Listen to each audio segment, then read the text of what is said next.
Hi guys எல்லாரும் எப்படி இருக்கீங்க? ஐ ஹோப் உங்கள் ப்ரிப்ரேஷன்லாம் நல்லபடியாக போயிட்டுருக்குன்னு நம்புகிறேன். வழக்கம் போல் ஒரு டீயோட நம்மளோட ஸ்டடி ரொட்டீனை ஸ்டார்ட் பண்ணியாச்சு. இன்றைக்கி பாலிட்டியில் ஆர்டிக்கல் தான் ஃபஸ்ட்டு படிக்க ஸ்டார்ட் பண்ணேன். ஆர்டிக்கல்லேருந்து எப்போவுமே அதிகமான கொஷின்ஸ் தான் வரும். 6th to 12th ஸ்கூல் புக்கில் அங்கங்கே ஆர்டிகல்ஸ் வந்துருக்கும். அது மட்டும் படித்தாலும் நமக்கு பத்தாது தான்.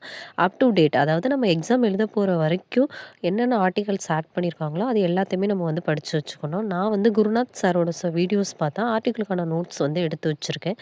எப்போ நான் ஆர்டிக்கிள் படிக்க ஸ்டார்ட் பண்ணாலும் சாரோட வீடியோவை பேக்ரவுண்டில் ப்ளே பண்ணிட்டு தான் நான் படிப்பேன். சாரோட வாய்ஸை கேட்டுகிட்டே படிக்கும்போது எனக்கு போர் அடிக்காது. அட் த சேம் டைம் நான் சீக்கிரமாகவும் படித்து முடித்து கம்ப்ளீட் பண்ணிடுவேன். இதை படிக்க எனக்கு ஒரு 3 ஹவர்ஸ் வந்து தேவைப்பட்டது வித் ரிவிஷனோட. தென் ஒரு 1/2 அன் பிரேக் எடுத்துகிட்டு தமிழில் சேர்த்தெழுதுக பிரித்தெழுதுக படிக்க ஸ்டார்ட் பண்ணிட்டேன். இது வந்து 6th to 12th வரைக்கும் உள்ள சேர்த்தெழுதுக பிரித்தெழுதுக புத்தா புக்கோட கண்டென்ட் தான். என்கிட்ட அப்போ புக் இல்லாதனால நான் இதை மட்டும் பிரிண்ட் போட்டு படிக்கிறதுக்காக யூஸ் பண்ணிக்கிட்டேன். நான் ஆல்ரெடி இதை ஒன்ஸ் ஃபுல்லாக படித்து முடிச்சிட்டேன். படிக்கும்போதே எனக்கு கஷ்டமாக இருக்கிறதெல்லாம் நான் ஹைலைட் பண்ணி வச்சுட்டேன். இப்போ அதை மட்டும்தான் ரிவைஸ் பண்ணேன். நான் ஸ்டார்ட்டிங்கில் ரிவிஷன் எப்படி பண்ணுவேன்னா, ஃபஸ்ட்லேருந்து எல்லாத்தையும் திரும்ப படிச்சுட்ருப்பேன். அது தப்புன்னு எனக்கு லேட்டாக தான் ரியலைஸ் ஆனுச்சு. எப்போவுமே நம்ம படிக்கும்போது கஷ்டமாக இருக்கிறதெல்லாம் ஹைலைட் பண்ணி வச்சுக்கணும்.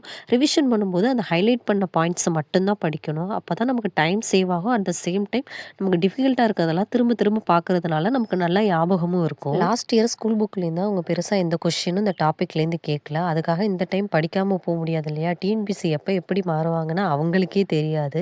அதுக்காக தான் ஃபஸ்ட்டு ஸ்கூல் புக்கில் உள்ளதை படிச்சுட்டு எந்த டாப்பிக்காக இருந்தாலும் அதுக்கப்புறம் அவுட்சோர்ஸ் போகலான்னு பிளான் பண்ணியிருக்கேன். இதில் 10th 11th 12th மட்டும்தான் கொஞ்சம் டிஃபிகல்ட்டாக இருக்கும். அதில் கஷ்டமாக இருக்கிறத மட்டும் ஹைலைட் பண்ணிவிட்டு அடிக்கடி ரிவைஸ் பண்ணிகிட்டே இருந்தீங்கன்னா இதை ஈஸியாக நம்ம கம்ப்ளீட் பண்ணிடலாம். நான் அப்படி தான் படித்து முடித்தேன். அதுக்கப்புறமா தமிழ் வளம் புக்கு தான் படிக்க ஸ்டார்ட் பண்ணேன். லாஸ்ட் இயர் நமக்கு இந்த புக்லேயே தான் கொஷின்ஸ் கேட்டிருந்தாங்க சேர்த்தெழுதுக பிரித்தெழுதுறதுக்கு. இதில் நிறையாவே சேர்த்தெழுதுக பிரித்தெழுதுக வந்து நம்ம ஸ்கூல் புக்கை தவிர நிறைய இருக்குது. இதை படிக்க கொஞ்சம் கஷ்டமாக தான் இருந்தது. முக்கியமாக இதில் உள்ள கான்செப்டை புரிஞ்சுக்கிறதுக்கு தான் ரொம்ப டிஃபிகல்ட்டாக இருந்தது. நான் இன்றைக்கி 50 பேஜஸ் தான் படித்தேன். ஒரே நாளில் எல்லாம் டம்ப் பண்ண வேணாம் அப்படின்னு சொல்லிட்டு 50 பேஜஸோடு நிப்பாட்டிட்டேன். அங்கேயும் ஒரு டீ குடிச்சிட்டு ஈவினிங்கான ஸ்டடி செஷனை ஸ்டார்ட் பண்ணிட்டேன். ஃபஸ்ட்டு எப்பவும் போல் மேக்ஸ் ஃபார்முலா தான் ரிவிஷன் பண்ணேன். நான் ஒவ்வொரு டாபிக் கம்ப்ளீட் பண்ணும்போதும் அதில் உள்ள ஃபார்முலாஸ் எல்லாம் இந்த மாதிரி செப்பரேட்டாக எடுத்து நோட் பண்ணி வச்சுக்குவேன்.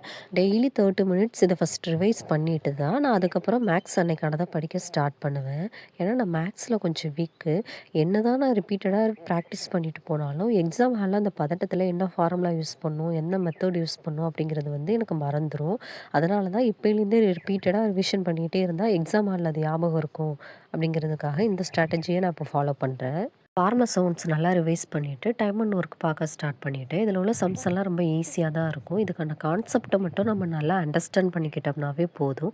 இதில் மொத்தமாகவே ஒரு 15 டைப்ஸ் ஆஃப் மாடல்ஸ் தான் இருக்குது. நீங்கள் இப்போ ஸ்க்ரீனில் பார்க்குற நோட்ஸ் வந்து நான் லாஸ்ட் இயர் எக்ஸாமுக்காக ப்ரிப்பேர் பண்ணால் தான். மோஸ்ட்லி மேக்ஸ்க்கு நான் கிருஷபா அகாடமி தான் ஃபாலோ பண்ணுவேன்.